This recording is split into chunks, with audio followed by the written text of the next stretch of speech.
If you think the golden age of Hollywood was all champagne toasts, red carpets, and stardust, you're in for a jolt. Behind those perfect smiles and glittering gowns, a far uglier story played out. The casting couch wasn't a rumor. It was practically a rite of passage.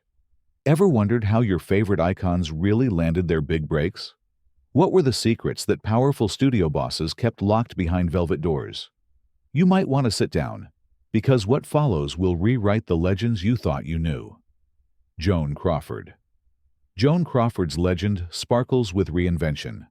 Rags to riches, the ultimate survivor, a star who outlasted the silent era and rewrote what it meant to be a Hollywood queen. But strip away the Oscar speeches and the dazzling close-ups, and you find a young Lucille Fay-Lesure, fiercely ambitious, dropped into a Hollywood that ran on one toxic fuel: power. In the 1920s, there was no HR department, and there was certainly no safe word.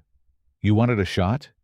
You played by the studio's rules, no matter how dirty they got. Let's talk about MGM and its infamous kingmaker, Louis B. Mayer. Mayer was the godfather of the studio system, a man whose word could snap careers into existence or banish them to oblivion. While arriving from nothing, Joan wasn't shy about wanting more than the chorus line.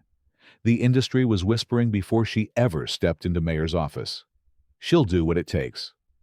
Biographers and Hollywood historians have dug deep, and while Crawford herself never spelled it out, insiders, rivals, and even studio executives painted a clear, ugly picture. She and Mayer weren't just discussing scripts behind those closed doors. Donald Spoto's biography makes it plain. Mayer had a taste for grooming ingenues, and Crawford, savvy and calculating even as a teenager, wasn't naive to the currency required. Was it consensual? As consensual as anything can be when one side owns the entire industry. Studio heads like Mayer made a sport of it. New talent was paraded, tested, and, if they cooperated, rewarded. Crawford went from a nobody to Mayer's personal favorite almost overnight. Luck didn't cover that kind of meteoric rise. But here's the kicker. Joan wasn't just a victim. She was a chess player. She saw the system, hated it, but used it. She spun Mayer's affection into career leverage, bagged prime roles, and learned how to wield power herself, eventually flipping the tables on her handlers. She became the very thing they feared, a woman who understood the system and could play it better than the men who wrote the rules. Yet the cost was always there, shadowing her: broken marriages, tabloid feuds, and a reputation for ruthlessness. Crawford outlasted almost everyone, but the rumors clung to her like sequins. Was it talent? Or was it the casting couch? The real answer, as always in Hollywood, was both. Marilyn Monroe. Marilyn Monroe. The face, the walk, the breathy voice that could stop traffic from Los Angeles to Tokyo. But let's get real. Behind every "Happy Birthday, Mr. President," Wiggle was a survivor, clawing her way out of a system built to use her up and spit her out. Monroe, born Norma Jean Mortensen, didn't have the luxury of innocence when she landed in Hollywood in the 1940s. She knew exactly what was waiting for a penniless, pretty girl with big dreams and no allies. Forget fairy tales. Monroe herself admitted it. I wasn't the only one. If you didn't go along, there were 25 girls who would. She called the casting couch what it was: a gatekeeper, an open secret, and sometimes the only way through the front door. It started early, when she was just another model trying to dodge rent collectors. Studio bosses like 20th Century Fox's Daryl Zanuck and Columbia Pictures' Harry Cohn were notorious for treating screen tests like private auditions, with favors expected behind closed doors. Monroe's first film contracts didn't come gift-wrapped. They came after a series of closed-door meetings with men who held the keys to her future. Her biographers, from Donald Spoto to Anthony Summers, don't sugarcoat it. Monroe traded what she had to get what she wanted. But here's the twist. She turned survival into legend. She studied her rivals, learned how to weaponize her sexuality, and gave the world Marilyn Monroe, a persona that made men believe they were in control, even as she played them like a violin. Still, every deal had a price tag. Monroe's career soared, but the emotional bill came due again and again. Failed marriages, mental health battles, and an endless carousel of men who saw her as property, not a person. The studio's protection was a joke. When she became inconvenient, they trashed her reputation, cut her loose, and watched the tabloids devour her. Yet even as the machine chewed her up, Monroe left her mark. She took what she wanted from the system: fame, power, and a kind of immortality. But the whispers never stopped. Did she sleep her way to the top? Or did she simply survive in a game rigged against her? Maybe both. In Hollywood, the truth is rarely simple, and never, ever safe. Rita Hayworth. Rita Hayworth wasn't just a movie star. She was a fever dream for an entire generation. The love goddess could hypnotize an audience with a single toss of her crimson hair. But if you think her rise was all fan mail and Technicolor close-ups, think again. Hollywood in the 1940s was a trap, and at the center of Rita's world stood one of the era's most feared and lecherous studio chiefs, Columbia Pictures' Harry Cohn. Hayworth, born Margarita Carmen Cancino, didn't stroll into fame. She was remade for stardom, her hairline painfully raised, her name anglicized, her Spanish heritage erased by order of Cohn, who saw her not as a person, but as his personal project. But Cohn's control didn't end in the makeup chair. He ran Columbia like his own private kingdom, and he expected his discoveries to pay tribute in more ways than one. Industry insiders, fellow actors, and Hayworth's own ex-husbands, yes, even Orson Welles, spilled the tea. Cohn was obsessed with Rita. He stalked her sets, screened her dates, and reportedly tormented any man who came too close. The rumor mill was relentless, and studio gossip painted a picture of special meetings that went far beyond business. It was an open secret. If you wanted to be a Columbia star, you danced to Cohn's tune, or you didn't dance at all. Rita's story is one of survival, but it's also a tragedy. She did what she had to do, but the cost was written on her soul. Hayworth famously said, "Men fall in love with Gilda, but wake up with me." That line wasn't just clever. It was the heartbreak of a woman who knew she was valued for the fantasy she sold, not the person she was. The roles, the press, the fame, it all came at a price. And Harry Cohn made sure Rita never forgot who signed her checks. But don't let the sadness drown out the fire. Hayworth, even under Cohn's thumb, carved out a career that broke records and hearts.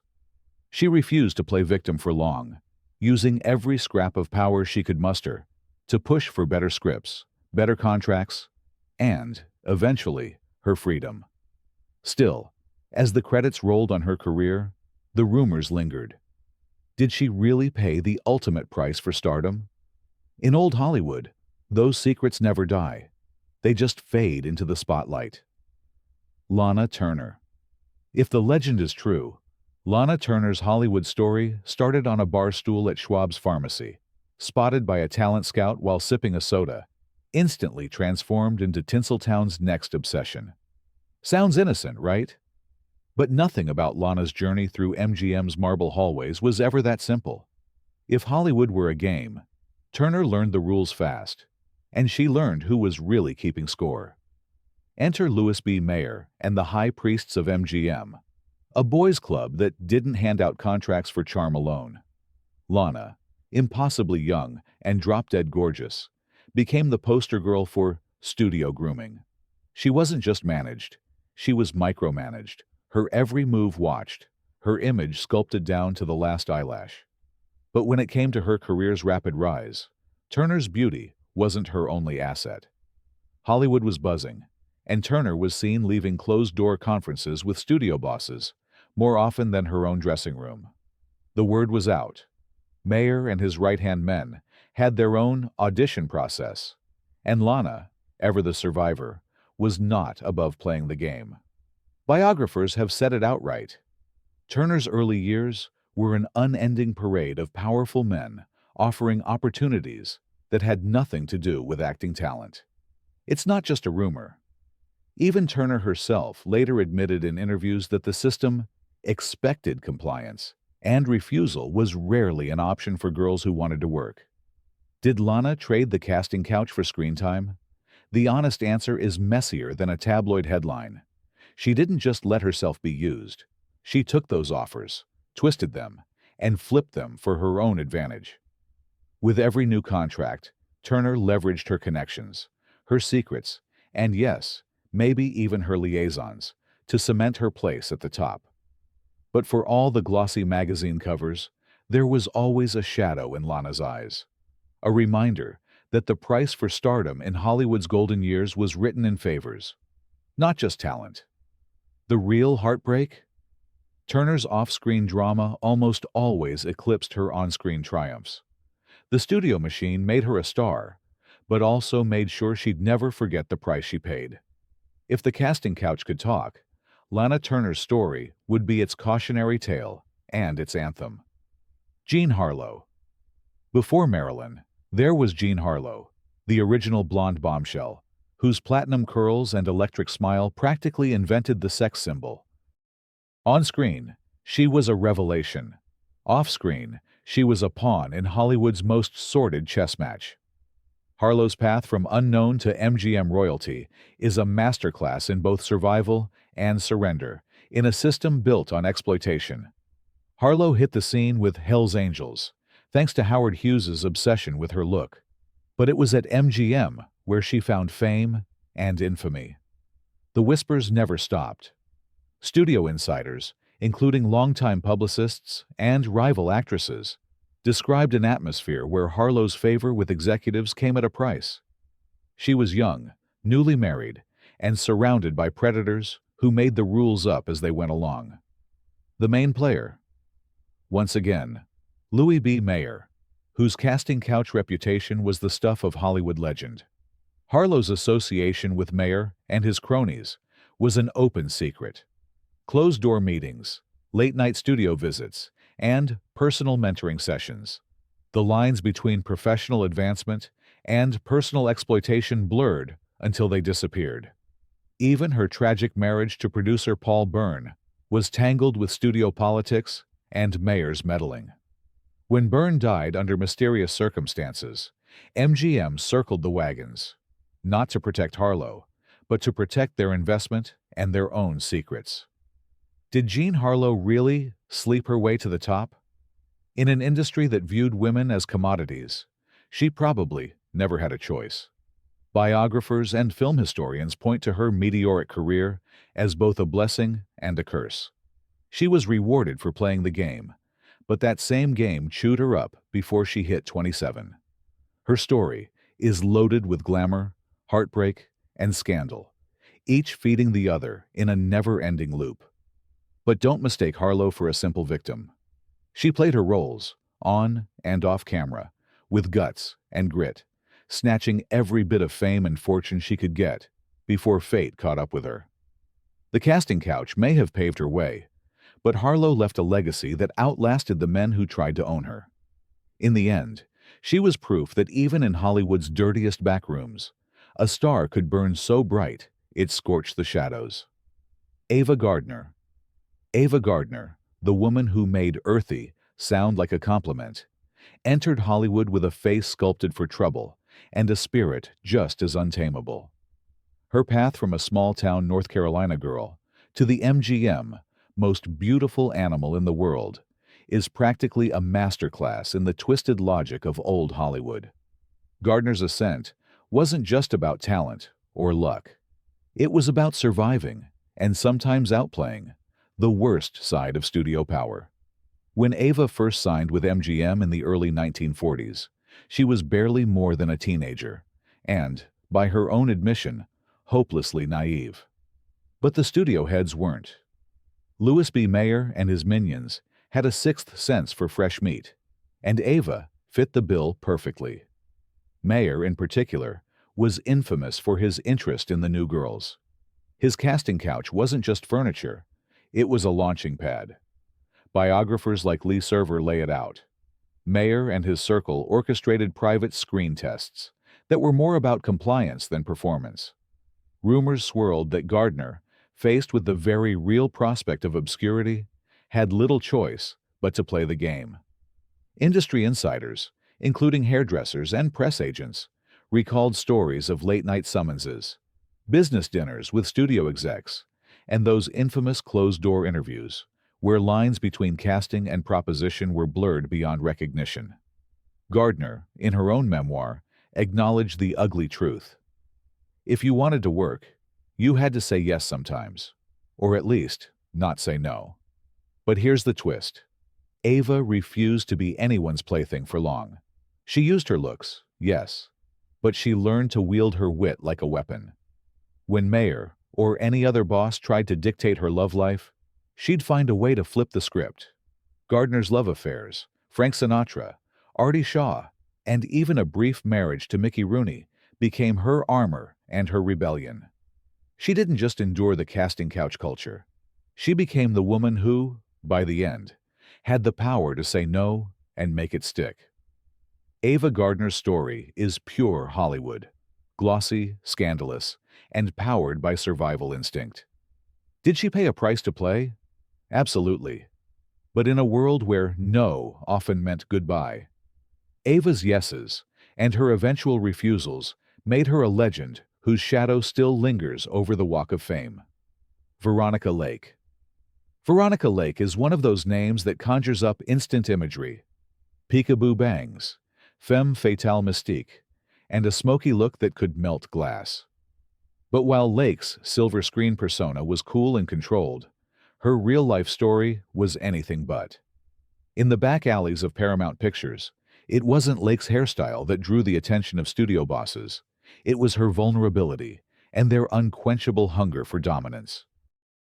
Lake's ascent in the early 1940s was meteoric. She landed breakout roles in noir classics like This Gun for Hire and Sullivan's Travels. But with the rapid rise came an unwritten, all-too-familiar expectation. You played ball, or you didn't play at all.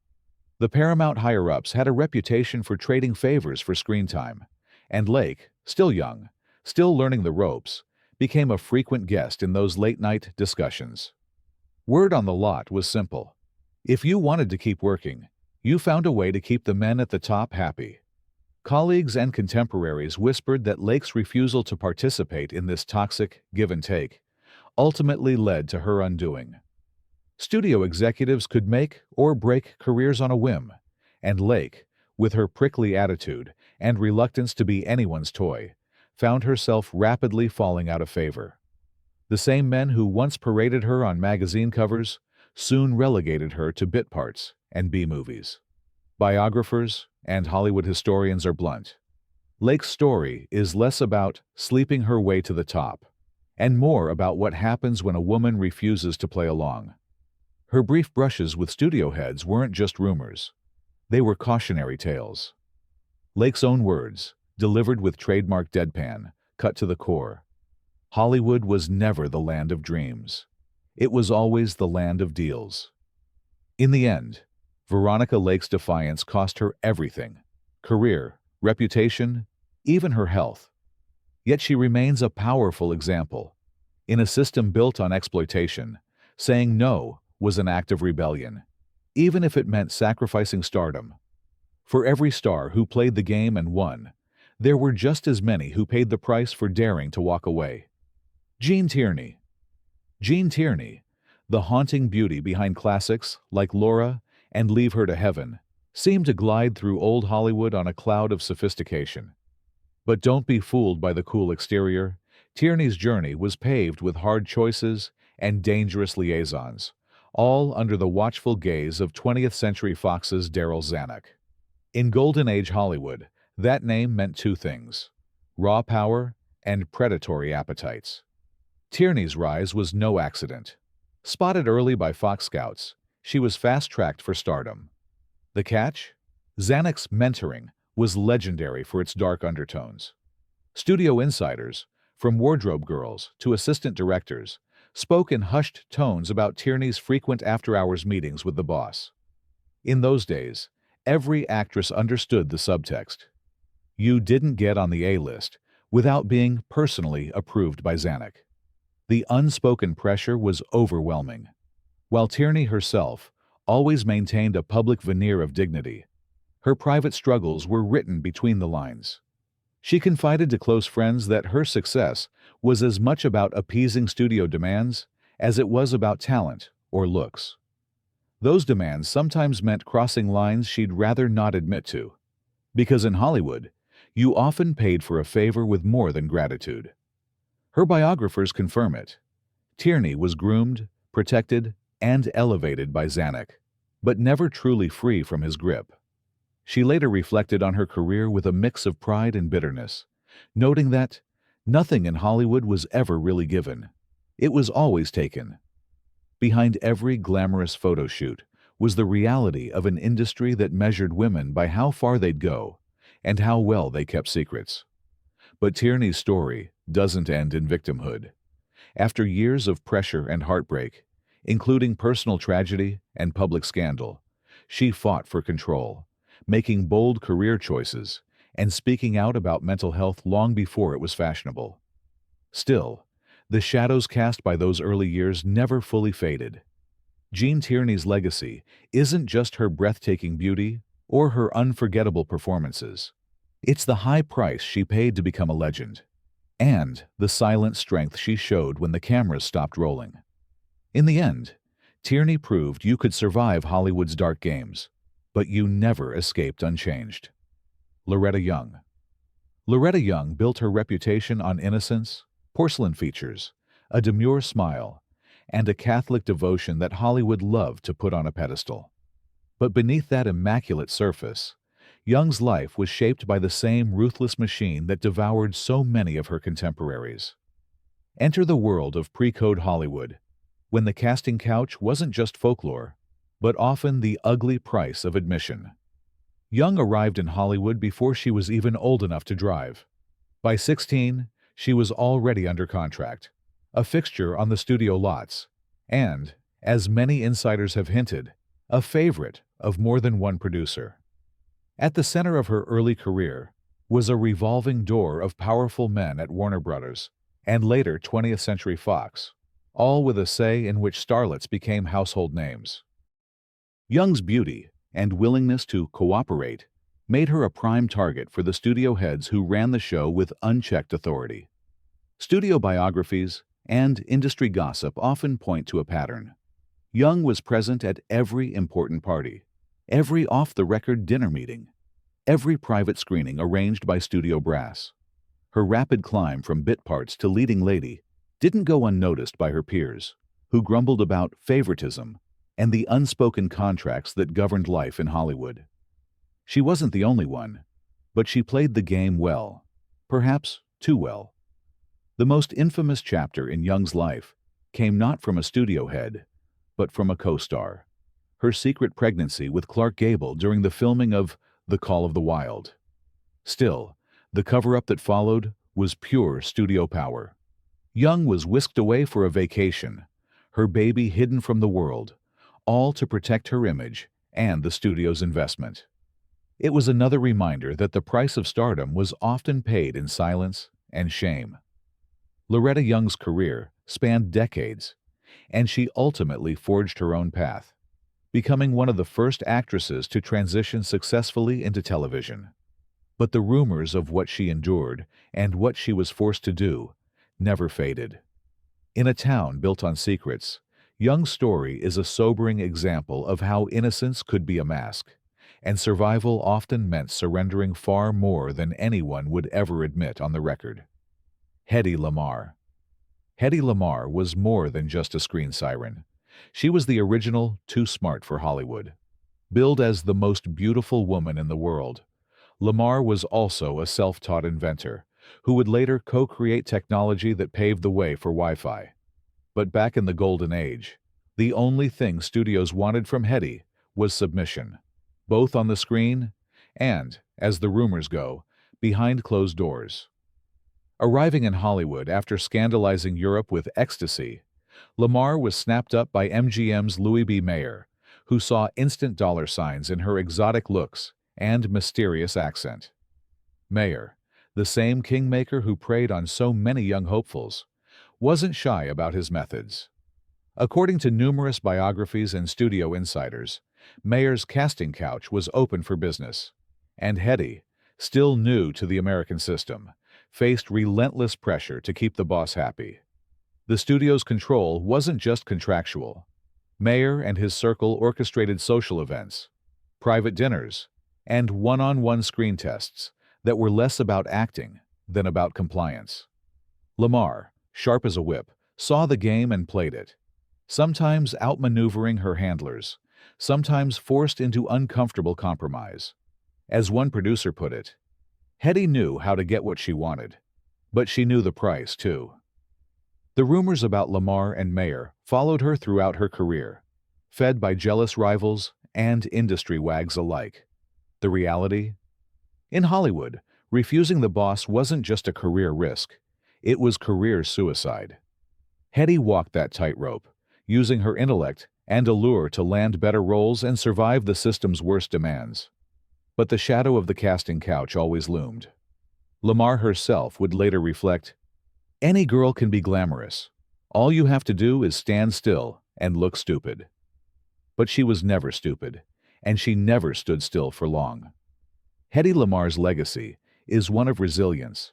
She endured the worst Hollywood had to offer, and still managed to create a legend that reached far beyond the silver screen. Her story is a reminder.